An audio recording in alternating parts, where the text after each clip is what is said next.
বাংলাদেশ চলচ্চিত্রের বর্তমান অবস্থাটা কি? আমাদের যেই গতিতে আগানোর কথা ছিল সেইটা হয় নাই। বাংলাদেশে সবকিছু হয় ডিরেক্টরের সিদ্ধান্তের উপরে, ওয়ান ম্যান আর্মি টাইপ আর কি। ইমপ্রুভটা কোথায় দরকার? ডিরেক্টরকে আরো বেশি চুজি হইতে হবে।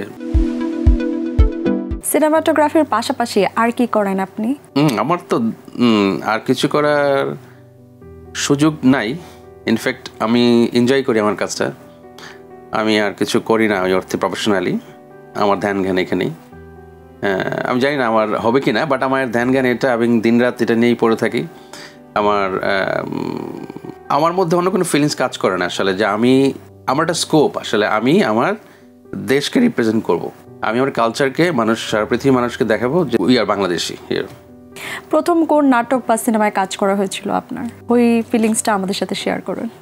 নাটক তো মনে নেই, অনেক কাজ করার সুযোগ হয়েছে। তো সিনেমা করছিলাম হচ্ছে প্রজাপতি, 2010 সালে প্রজাপতি সিনেমাটা ছিল। ডিরেক্টর ছিলেন মুস্তাক আহমদ রাজ। এই ছবিটা একটা অন্যরকম এক্সাইটমেন্ট, প্রথম সিনেমা শ্যুট করব। যেহেতু আমি টেলিভিশন ব্যাকগ্রাউন্ড, আমি টেলিভিশনে অনেক কাজ করছি, television in sense television related নাটকে কাজ করার সুযোগ হয়েছে।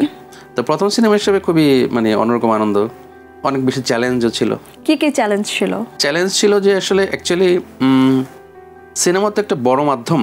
সিনেমায় আসলে মানুষ যখন, অডিয়েন্স যখন সিনেমাটা দেখে, ওনারা আসলে কিভাবে নিবে বা নেয়, প্লাস হচ্ছে সিনেমাকে মানুষ আসলে কিভাবে দেখতে চায়। যেহেতু টেলিভিশন একটা নাটক হচ্ছে টেলিভিশন মিডিয়াম, এবং এটা দেখা হচ্ছে ড্রয়িং রুমে, আর সিনেমা দেখা হচ্ছে একটা বড় পর্দায় অন্ধকার রুমে। এটা একটা অন্যরকম, মানুষ অডিয়েন্সের একটা চাওয়া একটু ডিফারেন্ট।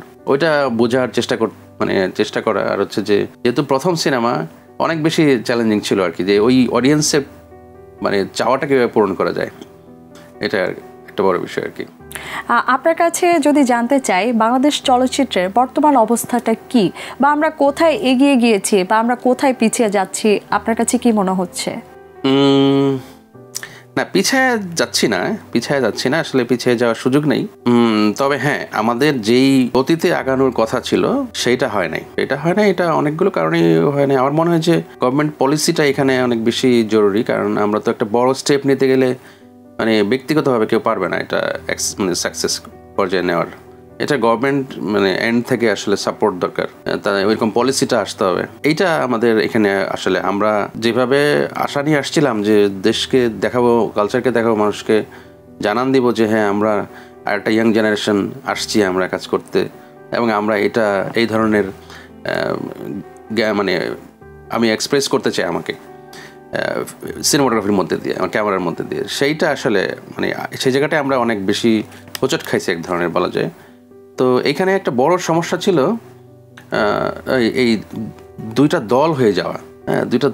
আমি জানি না এটা বলা ঠিক হচ্ছে কিনা। তো আমার কাছে মনে হয় যে এটা একদমই ঠিক না। এটা হচ্ছে যে দুইটা দল, যখন আমি একটা দেখলাম যে দুইটা দল, একটা হচ্ছে টেলিভিশন কেন্দ্রিক ডিরেক্টর প্লাস ওইখানকার রিলেটিভ টেকনিশিয়ান বা আদার্স পিপল, অ্যান্ড আরেকটা সেক্টর হচ্ছে যে এফডিসি কেন্দ্রিক একটা শ্রেণী। তো এফডিসির প্রায়োরিটি তো অবশ্যই বেশি, যেহেতু সিনেমাটা হচ্ছে এফডিসি কেন্দ্রিক সিনেমা হয়তো, এবং ওনারাই সব কিছু ডিল করতো, সিনেমা, গল্প, অ্যাক্টিং বা শুটিং থেকে নিয়ে পোস্ট প্রোডাকশন, প্লাস হচ্ছে সিনেমা হল পর্যন্ত পৌঁছানো, ডিস্ট্রিবিউশন, এই সমস্ত কিছু যেহেতু থ্রু এফডিসি হয়তো, তো এফডিসির তো প্রায়োরিটি বেশি থাকবে স্বাভাবিক। তো এখন প্রবলেমটা হয় কি, যে আমার মনে হয় যে নতুনদেরকে ওয়েলকাম করতে পারাটাও একটা বড় গুণ আর কি, মানসিকতার ব্যাপার, পজিটিভ মাইন্ড থাকা দরকার এইসব ক্ষেত্রে। তো এই একটা বড় প্রবলেম হচ্ছে যে এই পজিটিভ মাইন্ড না থাকার কারণে নতুন যারা কাজ করতে আসছে, নতুন মেধা নিয়ে যারা আসছে, তাদেরকে দূরে সরে দেওয়ার যে টেন্ডেন্সি, এইটা আমার মনে হয় যে খুবই আমাদের আজকের দুরবস্থার জন্য দায়ী। এক্ষেত্রে আপনি কোন সাইডটাকে দায়ী মনে করছেন, যে বা কোন দিকটা ইমপ্রুভ করা দরকার? এইখানে আমার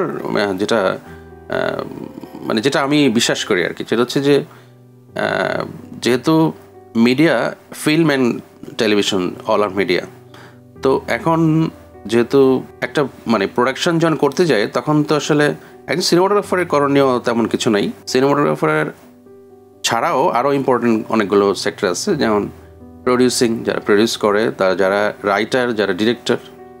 বাংলাদেশে এখানে একটা বিষয়ে সবার একটু জানা দরকার, বাংলাদেশে সব কিছু হয় ডিরেক্টরের সিদ্ধান্তের উপরে, ওয়ান ম্যান আর্মি টাইপ আর কি। কিন্তু film making not one man army. তো এটা আসলে একটা কোলাবোরেটিভ জব, সবার কোলাবোরেশন থাকা দরকার। ইমপ্রুভটা কোথায় দরকার? ডিরেক্টরকে আরও বেশি চুজি হইতে হবে বিষয়গুলো নিয়ে, আর অনেক বেশি পজিটিভ মাইন্ডেড হইতে হবে।